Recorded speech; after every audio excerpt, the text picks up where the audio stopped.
Welcome back, folks. Greg Silberman, Chief Investment Officer, long time institutional.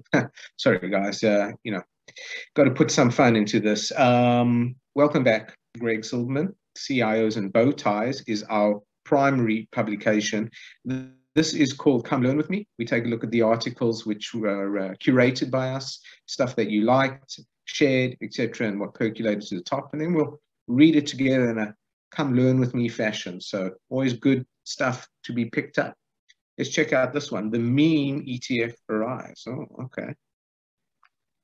That's cool. You're probably all aware of memes. Memes are really like those little things that you get on your feed, your Twitter feed, whatever, that's got cartoons or little dancing stuff with little comments. So let's see what this is. Memes hit. Okay.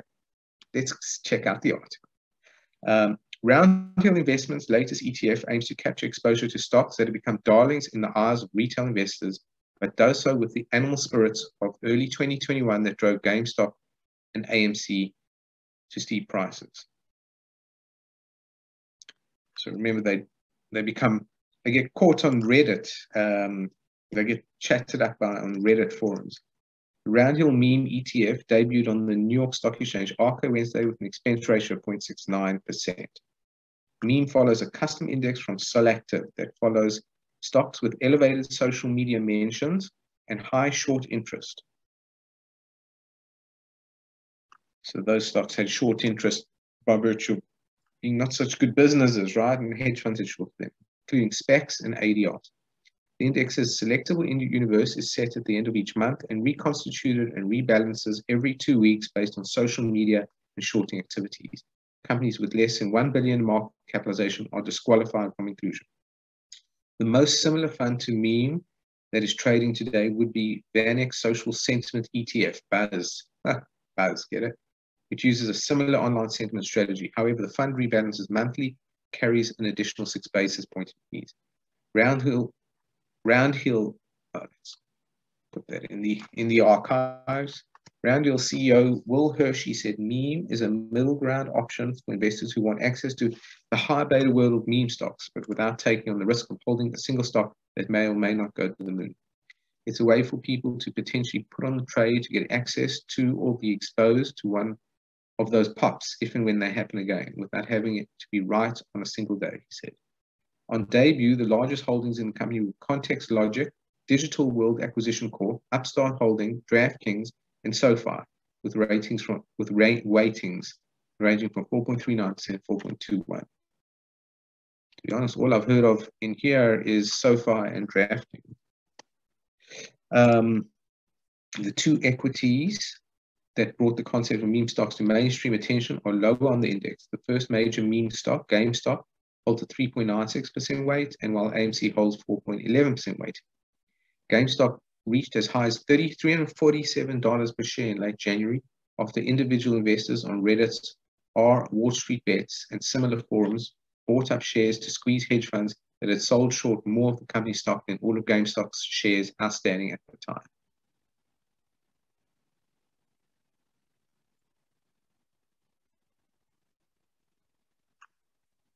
Yeah, quite a phenomenon, isn't it?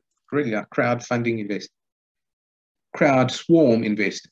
AMC had its own moment in the spotlight in early June, jumping almost 400% in a matter of days with a combination of another short squeeze call and the euphoria of widespread vaccinations against COVID-19 available to the public in the US.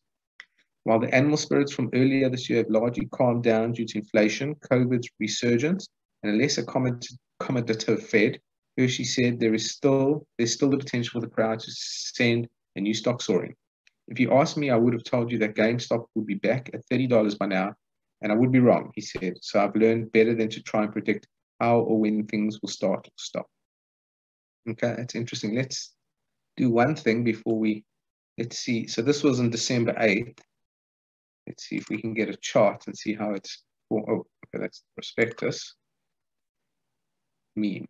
Let's go to our favorite charting tool.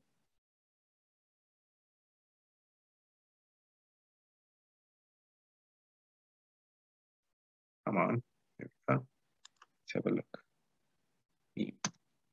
Oops. So let's see, how's it done since December? Oh boy, okay. So that article was on December 7th. So around, it came from around there.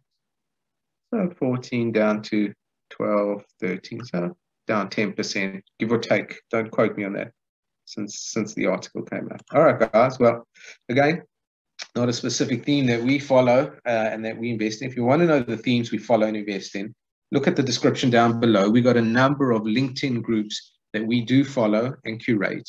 And if you want to know more about our investment program, there's a link down below and up here that will lead you to there, where you'll need to register because it's for accredited investors only. And then in addition, if you're a manager who has an interesting fund or investment, we'd like to hear from you. And that would be on our Looking Over the Manager's Shoulder webinar series, and a link you can see down below on that as well. So something for everyone. Thanks for joining us. Please like and subscribe if you like this, and come join us again soon. Greg Silverman out for now.